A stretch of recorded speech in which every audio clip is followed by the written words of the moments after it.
नमस्कार, GTPL news 24 में आपका स्वागत है। मैं पिंकी खानोरकर। खबरों से पहले रुक करने से पहले एक नजर हेडलाइंस पर। महाराष्ट्र के राज्यपाल जी विद्यासागर राव पहुंचे शहर में, मापसू आविष्कार कार्यक्रम में की शिरकत। 26 जनवरी की तैयारियां जोरों पर, पुलिस की ओर से की जा रही परेड। गणतंत्र दिवस के दिन पालक मंत्री करेंगे ध्वजारोहण। और जरीपटका में हुई हत्या का पुलिस ने किया पर्दाफाश, पत्नी ने ही पैसे देकर करवाई थी हत्या। आरोपी पत्नी सहित 4 लोगों को किया गिरफ्तार। और अब खबरें विस्तार से। बुधवार को Maharashtra animals and fishery science university की ओर से आविष्कार 2014 कार्यक्रम का आयोजन किया गया था, जिसमें महाराष्ट्र के राज्यपाल सी विद्यासागर ने शिरकत की। Maharashtra animal and fishery science university की ओर से आविष्कार 2014 कार्यक्रम का आयोजन किया गया था, जिसमें महाराष्ट्र के राज्यपाल सी विद्यासागर राव शामिल हुए थे। इस पूरे कार्यक्रम में छात्रों की तरफ से बेहतरीन आयोजन किया गया था। कार्यक्रम में राज्यपाल सी विद्यासागर का स्वागत सत्कार देश पांडे हॉल में किया गया, जिसके बाद छात्रों की तरफ से आयोजित प्रदर्शनी का राज्यपाल के हाथों उद्घाटन किया गया। Languages, fine arts, commerce, management, law, agriculture, animal husbandry, engineering and technology, medicine and pharmacy. This convention thus not only provides opportunity to young innovators to interact with their colleagues from the same discipline, but also facilitates interaction among students from multiple disciplines, thereby promoting multidisciplinary approach in solving the problems. Friends, economic development of a nation is powered by competitiveness. Competitiveness in turn is powered by knowledge, while knowledge is powered by technology and technology is powered by innovation. Inaugurating the 102nd Indian Science Congress in Mumbai earlier this month, the Honorable Prime Minister of India, Shri Narendra Modi, had said, India's long-term global competitiveness will not depend on what others are doing, but on the process of sustained development and innovation. इस पूरे प्रदर्शनी में एक से बढ़कर एक आविष्कार लगाए थे, जिसे देख राज्यपाल ने छात्रों की तारीफ की। खास तौर पर चंद्रपुर के गांधी स्कूल के विद्यार्थियों ने अल्कोहल डिटेक्टर मशीन को रखा था, जो बेहतरीन आविष्कार माना गया। My name is Bindu Victoria Kanchana and I am from Rajiv Gandhi College, Chandrapur, IT department, and my project title is Alcohol Detector Device, a device for accident prevention and vehicle speed control using alcohol sensor and microcontroller। और actually ये पूरा device car में fit होगा और मैंने prototype बनाया है इसका। Alcohol sensor as soon as की देंगे हम लोग कार को, अल्कोहल सेंसर अल्कोहल को डिटेक्ट करेगा, और जब ये डिटेक्ट करेगा तो इसकी जो एनालॉग सिग्नल सेंड करेगा माइक्रो कंट्रोलर को, एंड माइक्रो कंट्रोलर में digital analog to digital converter है, जो डिजिटल कन्वर्ट करेगा सिग्नल को और एलसीडी को देगा, एलसीडी पे डिस्प्ले होगा। तो as soon as alcohol detect हो जाएगा तो मोटर अपने आप बंद हो जाएगी। अगर वो 50 लेवल के ऊपर चले जाएगा तो मोटर अपने आप बंद हो जाएगी। और ये वाला प्रोटोटाइप इसलिए बनाया गया है ताकि एक्सीडेंट प्रिवेंट कर सके, जो कि बहुत ज़्यादा इंक्रीज हो रहा है ड्रिंकिंग के कारण। Thank you. बच्चों के इस तरह के छोटे छोटे आविष्कारों को राज्यपाल ने सराहना करना खास बात है, जिससे छात्रों का आत्मविश्वास बढ़ेगा और देश का नाम रोशन होगा। कैमरा पर्सन अतुल गवई के साथ प्रकाश शुक्लवार की न्यूज जीटीपीएल न्यूज 24 के लिए। 26 जनवरी को 65वें गणतंत्र दिवस पूर्व मनाने की तैयारियां जोरों शोरों से चल रही है। कस्तूरबा पार्क में पुलिस के जवानों और स्कूल कॉलेज के एनसीसी के विद्यार्थी परेड के अभ्यास में जुटे हैं। 26 जनवरी की तैयारी कस्तूरबा पार्क में जोर शोर से चल रही है। कस्तूरबा पार्क में पुलिस के जवान और स्कूल कॉलेज के एनसीसी के विद्यार्थी परेड के अभ्यास में लगे हुए हैं। वहीं कुछ कलाकारों के पथक भी अपनी प्रस्तुति के रिहर्सल में लगे हुए हैं। 26 जनवरी को मुख्य शासकीय समारोह कस्तूरबा पार्क में आयोजित किया जा रहा है। इस परेड की प्रैक्टिस में पुलिस के श्वान ने भी अपना प्रदर्शन किया। इस दिन सुबह 9:15 बजे पालक मंत्री चंद्रशेखर बावनकुले के हाथों ध्वजारोहण किया जाएगा। नागरिकों को अधिक से अधिक संख्या में उपस्थित होने की अपील की गई है। राज्य सरकार की ओर से निर्देश जारी किया गया है कि अन्य शासकीय कार्यालयों में सुबह 8:30 के पूर्व या फिर सुबह 10 बजे के बाद ध्वजारोहण किया जाए ताकि मुख्य समारोह में अधिक से अधिक नागरिक उपस्थित हो सके। कैमरा पर्सन आकाश बाग के साथ शमानंद ताड़े की न्यूज GTPL न्यूज 24 के लिए।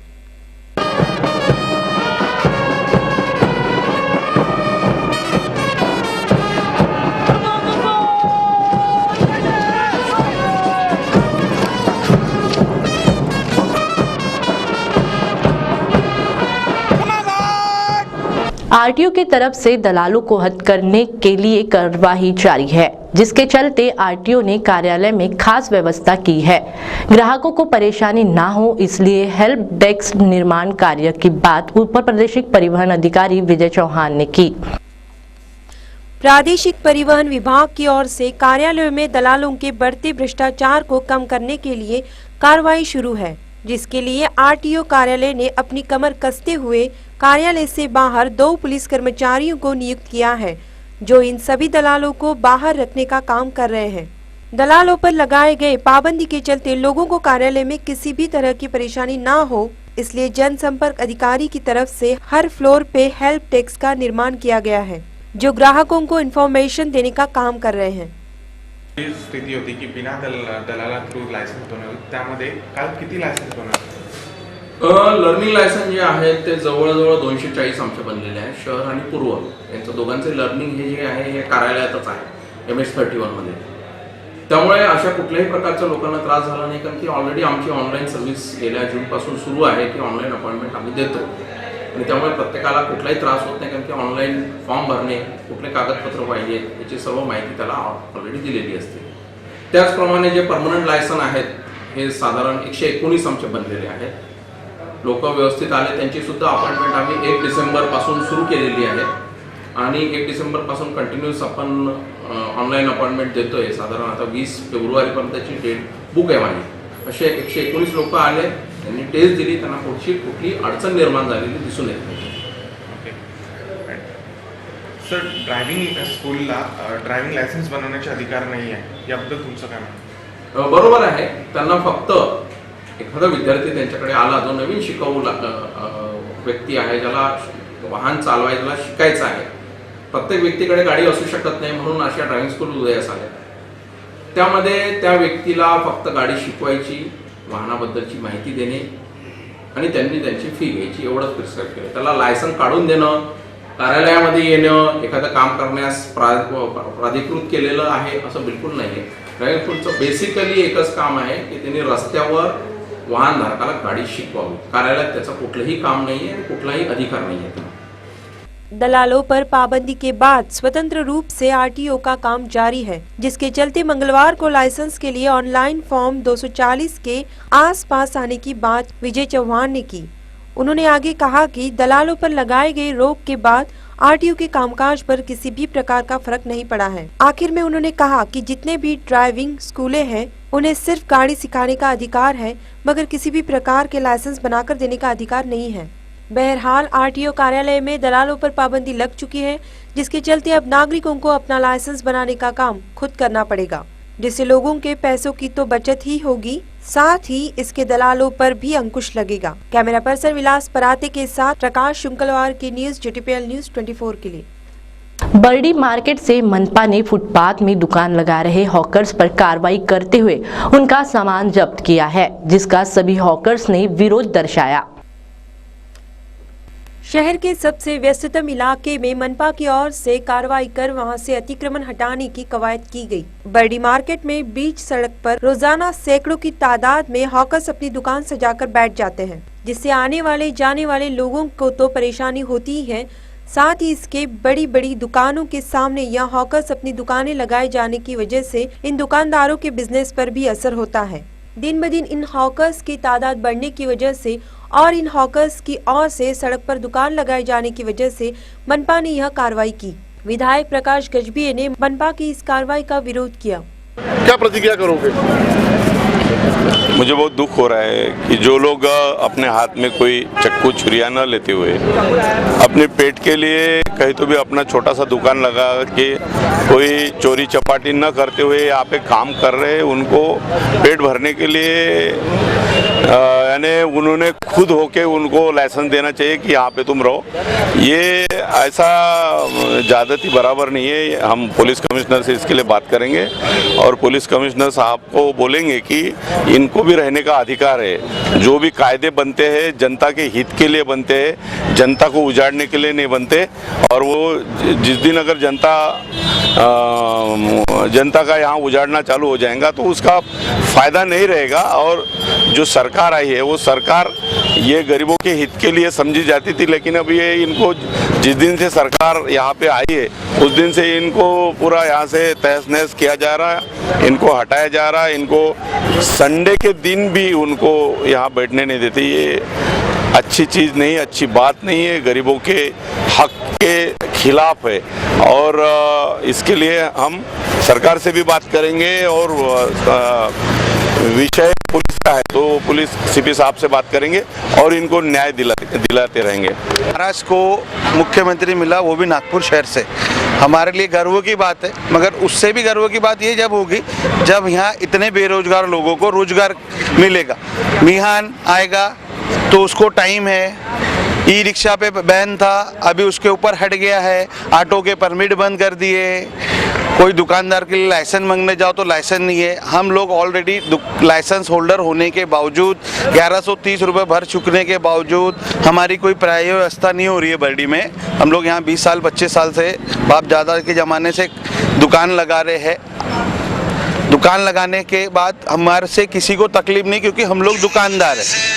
आज दुकानदार जो पेट भरता है रोड पे वो किसी का बुरा नहीं चेतेगा, ना दुकान वालों का, ना आजू बाजू वालों का और ना ही पब्लिक का, क्योंकि उसकी रोजी रोटी का माध्यम ही पब्लिक है। वो उससे बर्ताव अच्छा रखेगा तो उसके बाद रेगुलर कस्टमर आएगा, उसका बिक्री होगा तो उसका पेट भरेगा।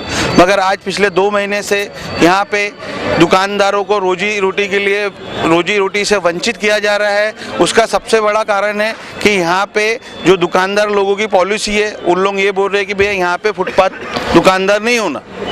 जबकि हाई कोर्ट में हम लोगों ने पिटीशन डाले थे। हाई कोर्ट का ऑर्डर है कि जब तक हॉकर जोन की व्यवस्था नहीं होती है तब तक आप उनको यहाँ बैठे रहना जाए। 95 में जब चंद्रशेखर साहब आए थे, उन्होंने जब ये पिटीशन दाखिल करी थी, उनका ऑर्डर देके गए थे कि भैया जब तक यहाँ पे प्राइवेट व्यवस्था नहीं होती फुटपाथ वालों की तो आप उनको यहीं रहने दिया जाए। मगर उसका कोई सुनवाई नहीं है। किसी बड़े नेता के पास जाओ तो वो कोर्ट का आदेश बताते हैं, कोर्ट का आदेश पुलिस वालों को दिखाओ तो वो दुकानदार का डर बताते हैं। हम लोगों ने जाना तो जाना कहाँ। मेरा सभी लोगों से ये निवेदन है कि हमारे लिए कोई पर्याय व्यवस्था का करे और हमको एक जगह बैठ के बेझिझक बेडर के बेगर शर्मिंदगी के धंधा करने दे। धन्यवाद। मनपा की ओर से स्थायी तौर पर इन्हें जगह देनी चाहिए जिससे कि सड़क पर यातायात बाधित ना हो। आए दिन मनपा कार्रवाई करती है लेकिन यह फिर से अपनी दुकान सजा लेते हैं। इसका उपयुक्त उपाय है कि मनपा इन्हें दुकानें लगाने के लिए जगह दे। कैमरा पर्सन आकाश वाग के साथ शमानंद ताड़े की न्यूज GTPL न्यूज 24 के लिए। जरीपटका थाना अंतर्गत 16 जनवरी को हुई रमेश देशभ्रतार की हत्या उसी के पत्नी ने 2 लाख रुपए की सुपारी देकर की थी। जरीपटका पुलिस ने इस मामले में आरोपी पत्नी सहित 4 लोगों को हिरासत में लिया है।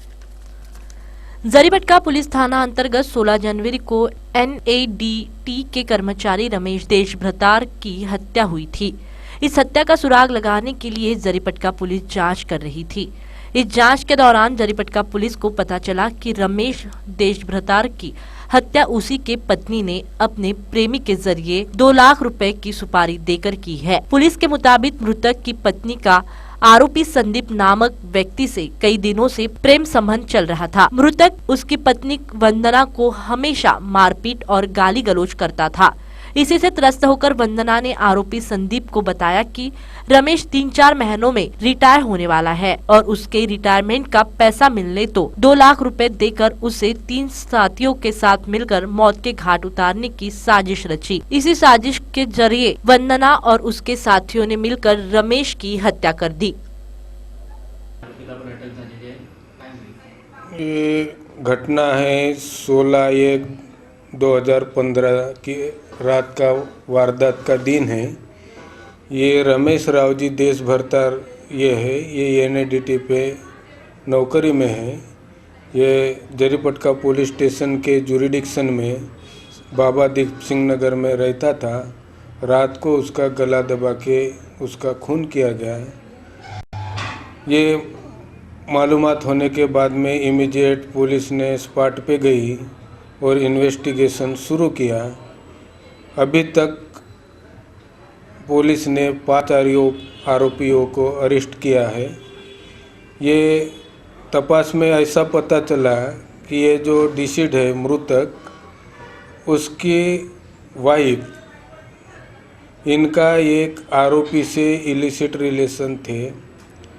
और दूसरी बात ये भी है कि ये जो डिसीड है उससे ये जो डिसीड की वाइफ है उसको बहुत ज़्यादा तकलीफ़ थी, तो उसने ये जो आरोपी है उसका बॉयफ्रेंड उसको बताया कि उसको मारने का है। ये जो डिसीड है ये 1-2-3 महीने में रिटायर होने वाला है। उसका जब पैसा मिलेगा तो आपको मैं 2 लाख रुपए दूंगी, 2 लाख रुपए दूंगी, ये बोली। और उसका अंजाम, ये जो डिसीड की वाइफ है उसने अंजाम देने के लिए 3 अपने पहचान के लोगों को हाथ में लिया और उसका रात को गला दबा के उसका मर्डर किया गया। बहरहाल जरीपटका पुलिस ने 5 आरोपियों को हिरासत में लिया है और आगे की जांच कर रही है। खबरों में लेते हैं फिलहाल एक छोटा सा ब्रेक, फौरन लौटते हैं ब्रेक के बाद। रफ्तार जिंदगी की खबर हर किसी की, नजर हर खबर पर, दस्तक सभी दर पर। खबर हो सियासी या हो फिल्मी फंतासी, सवाल हो आवाम का या गुहार हो सभी की, नब्ज हम सभी की।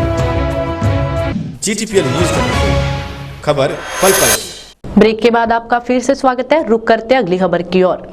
मानकापुर रेलवे क्रॉसिंग के गेट नागरिकों के लिए खोल दिए गए हैं। कई दिनों से बंद रास्ते खोलने के बाद स्थानीय नागरिकों में खुशी का माहौल देखने को मिला। मानकापुर रेलवे क्रॉसिंग को कई दिनों के लिए बंद कर दिया था। यहाँ हाईवे पुलिया के कार्य के चलते इस रेलवे पुलिया क्रॉसिंग का मार्ग बंद रखा था, जिससे यहाँ के रहने वाले नागरिकों को काफी परेशानियों का सामना करना पड़ रहा था, जिसके चलते परिसर के नागरिकों को मानकापुर रेलवे क्रॉसिंग से ना जाते हुए पुलिया से लंबा सफर तय कर जाना पड़ता था, जिससे कई महिलाएं त्रस्त हो जाती थी। कई महिलाएं रोजाना यहाँ से आना जाना करती थी, जिन्हें रोजाना इतना लंबा सफर तय करके घर जाना पड़ता था। नगर में यहाँ पे आने जाने के लिए बहुत तकलीफ होती थी। पहले कोराड़ी नाके से ऊपर से जाना पड़ता था पुलिया से। अभी क्रॉसिंग शुरू हो गया तो बहुत ही अच्छा हुआ हमारे लिए। ऐसा ये चालू रहे, बंद ना होए, बस हम यही दो करेंगे। मैं सीलू दुबे। अच्छा हुआ जो यहाँ पे क्या क्रॉसिंग खुल गई, फ्लाईओवर के ऊपर से जाना पड़ता था अपने को। कभी मैं ओम नगर में ही रहती हूँ, यहीं पास में ही। कभी कोई घर पे होता था, कभी नहीं भी होता था। छोटा सा बच्चा है उसको साथ में लेके भी जाना पड़ता था। मध्य रेल नागपुर मंडल द्वारा मानकापुर रेलवे क्रॉसिंग को तत्कालीन रूप से 1 वर्ष के लिए शुरू कर दिया गया। केंद्रीय परिवहन मंत्री नितिन गडकरी द्वारा रेल प्रशासन को 20 जनवरी तक इस बारे में हर हाल में निर्णय लेने का दबाव काम आया। हालांकि मंगलवार को भी मंडल के वरिष्ठ अधिकारियों द्वारा अनुमति न होने का बहाना चलता रहा, लेकिन मंगलवार दोपहर रेल प्रशासन की ओर से मानकापुर रेल क्रॉसिंग गेट यातायात के लिए खोल दिए गए, जिससे आसपास के नागरिक खुश हुए और नागरिकों ने कहा कि इससे खोलने से आने जाने में अब आसानी होगी। यहाँ रेलवे क्रॉसिंग शुरू हो गई है, क्या कहेंगे आप? कितनी तकलीफ आपको होती थी पहले पर? यहाँ तो बहुत तकलीफ थी। पहले घंटों लाइन में खड़े रहना पड़ता था और ट्रैफिक डबल होता था, उसमें एक्सीडेंट्स भी होते थे। ये बनने से सोलो तो, लेकिन हम लोगों को बड़ी दिक्कत आ गई थी क्योंकि वहाँ से क्रॉस करने में, यहाँ आने में हम लोगों को ब्रिज क्रॉस करके करीबन 3.5 किलोमीटर का टर्न होता था। कहाँ रहते हैं आप? हम जाफर नगर रहते हैं। मेरा यहाँ कंस्ट्रक्शन का काम चालू है, तो उसकी वजह से हमेशा डेली मेरे को आना जाना पड़ता था। अब ये ब्रिज पे से जाने में 3.5 किलोमीटर का डिस्टेंस क्रॉस करके आना पड़ता है। अब ये शॉर्ट हो गया है, ठीक है। बड़े ट्रक के लिए बन के इससे ज़्यादा खुशी है। कार वाले, मोटरसाइकिल वाले, हम लोगों को सहूलत हुई। ये बड़ा अच्छा हुआ। आपका नाम बताओ? अबरार खान। इस गेट्स के शुरू होने से स्थानीय नागरिकों में हर्ष की लहर दौड़ गई है और सभी नागरिक इसका आनंद उठा रहे हैं। कैमरा पर्सन रोशन बोकड़े के साथ पिंकी खानोरकर, GTPL न्यूज 24 के लिए। नायलॉन मांझे को लेकर हाईकोर्ट के कड़े रुख को देखते हुए सरकार ने भी नायलॉन मांझा बंदी पर अपना रुख साफ करने की कोशिश की। कोर्ट ने इस मांझे पर बंदी को लेकर सरकार से 10 दिन के अंदर अपनी स्थिति स्पष्ट करने की बात कही।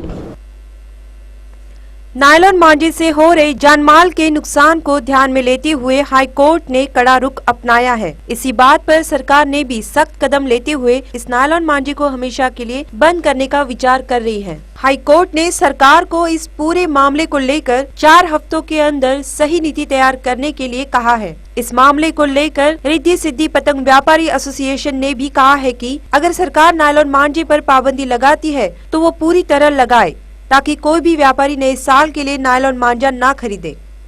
रोक लगाना पुलिस वालों का काम नहीं है। दरअसल ये जो पुलिस वाले नोटिस निकालते हैं, देखिए मैडम 7 तारीख को पुलिस नोटिस निकाली गई, तो अगर इनको बंद कराना है, ये तो काम दरअसल ना कोर्ट का है ना पुलिस वालों का है। और ये अगर कार्रवाई एकदम से आप समय पे 7 तारीख को माल भर लेते हैं व्यापारी लोग, और उस वक्त बोलते हैं कि आप 7 तारीख से 31 तारीख की नोटिस जाहिर करके बोलते हैं कि आप माल मत बेचो, अब वो माल खरीद चुके होते। तो अगर आपको बंद कराना है तो पहले से ही देते, जैसा अभी पूरा साल बाकी है आपको, उस समय बोलते कि आप माल मत बंद करो। और मेरे विचार से सब पुलिस वालों का काम नहीं है बंद कराना। दुकानदारी को दुकानदारी में अधिकार नहीं है, दुकानदारों को जैसे दुकानदारी करने से रोकने का अधिकार पुलिस वालों का नहीं है। उनका ये है कि लोग गुनाह करते हैं तो गुनाह का मेरे विचार से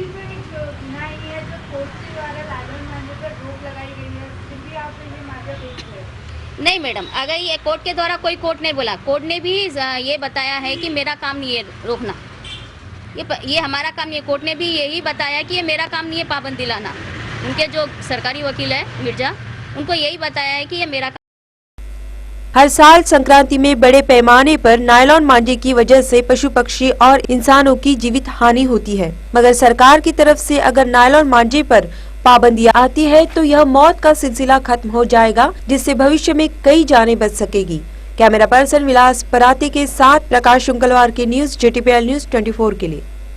एंटी करप्शन ब्यूरो ने रिश्वत लेते हुए कामठी तहसील के नायक तहसीलदार को रंगे हाथ पकड़ा है। नायक तहसीलदार और अर्जनीस को 7,000 रुपए की रिश्वत लेते हुए रंगे हाथ धर दबोचा गया। इस कार्रवाई से तहसील कार्यालय में हड़कंप मचा हुआ है। एंटी करप्शन ब्यूरो ने रिश्वत लेते हुए कामठी तहसील के नायब तहसीलदार प्रदीप गोपीनाथ वरपे को रंगे हाथ पकड़ा है। साथ ही इसके अर्जन विकास शेबी को भी पकड़ा। दरअसल प्रोबेशन पीरियड में कार्यरत नायब तहसीलदार प्रदीप गोपीनाथ वरपे ने कुछ दिन पूर्व ईंटों के मलबे से भरी एक गाड़ी खापरखेड़ा के वारे गांव में पकड़ी थी। इस मामले में उसने ड्राइवर समेत मालिक को धमकी दी कि यदि 10,000 रुपए नहीं दिए तो यह मामला ऊपर तक जाएगा और कार्रवाई की जाएगी। वाहन मालिक पीना निवासी नीलेश सोनेकर ने मामला निपटाने के लिए 7,000 रुपए देना स्वीकार किया। 19 जनवरी को 7,000 रुपए नायब तहसीलदार वरपे को देना तय हुआ था। इसकी पूरी जानकारी वाहन मालिक ने एसीबी को दी। एसीबी अधिकारियों ने योजना बनाई। सोमवार को दोपहर को वाहन मालिक पैसे लेकर वरपे के पास पहुंचा। वरपे ने पैसे अर्जन को देने के लिए कहा। अर्जन विकास शेबे ने पैसे ले जाकर वरपे को दिए। जाल बिछाए बैठे एसीबी अधिकारियों ने वरपे को 7,000 रुपए सहित गिरफ्तार कर लिया। पुलिस ने वरपे और शेबी के खिलाफ मामला दर्ज किया है। एंटी करप्शन नागपुर यूनिट के पुलिस निरीक्षक आसाराम शेटे शामिल थे। कैमरा पर्सन रोशन बोकाड़े के साथ क्षमानंद ताड़ी की न्यूज GTPL न्यूज 24 के लिए। बौद्ध महोत्सव का शुभारंभ शुरू है, जिसमें रोजाना लोग शामिल होकर बुद्ध विचारों से अपने जीवन को खुशहाल और समृद्ध बनाने के गुर सीख रहे हैं। बुधवार को फेस्टिवल का तीसरा दिन रहा। कार्यक्रम की शुरुआत डॉक्टर बाबा साहेब आम्बेडकर के प्रतिमा को माल्यार्पण कर की गई, जिसके बाद प्रमुख वक्ता ने अपने अमूल्य बुद्ध विचारों को मौजूद लोगों के सामने रखा। एक साक्षी ठरत आहोत, साक्षीदार बनत आहोत। खरं तर आज थोडासा पायंडा आम्ही सगळ्यांनीच मोडलेला आहे आणि तो पायंडा आहे हिंदी न बोलण्याचा। खरं तर जाणीवपूर्वक मातृभाषेमध्ये आम्ही तिघांनी बोलायचं ठरवलेलं होतं आणि आम्ही मातृभाषेमध्येच तुमच्याशी हितगुज करण्याचा प्रयत्न करत आहोत। चालेल? ओके। तर अतिशय आनंदाच्या ह्या सोहळ्यामध्ये व्यक्तिशः सहभागी होऊन मला फारच आनंद होतो आहे. मला माहिती आहे की दररोज इथे एकत्र येणं तेवढी सोपी गोष्ट नाही आहे, तरी देखील मोठ्या संख्येने त्या परिवर्तनाच्या भूमीमध्ये ज्या माणसाने, ज्या महान व्यक्तिमत्वाने ह्या महान मानवी परिवर्तनाची सुरुवात तिबेटमध्ये केलेली आहे आणि संपूर्ण तिबेटला परिवर्तनाचं, मानवी परिवर्तनाचं एक दालन खुलं करून दिलेलं आहे. अशा आचार्यांविषयी, अशा आचार्य पद्मसमूहांविषयी आपणासोबत बोलताना मला खरोखरच खूप आनंद होत आहे. खबरें समाप्त करने से पहले एक नजर हेडलाइंस पर। महाराष्ट्र के राज्यपाल जी विद्यासागर राव पहुंचे शहर में, मापसू आविष्कार कार्यक्रम में की शिरकत। 26 जनवरी की तैयारियां जोरों पर, पुलिस की ओर से की जा रही परेड। गणतंत्र दिवस के दिन पालक मंत्री करेंगे ध्वजारोहण। और जरीपटका में हुई हत्या का पुलिस ने किया पर्दाफाश, पत्नी ने ही पैसे देकर करवाई थी हत्या। आरोपी पत्नी सहित 4 लोगों को किया गिरफ्तार। खबरों का सिलसिला यूं ही जारी रहेगा। आप बनी रहिए GTPL न्यूज़ 24 के साथ। नमस्कार।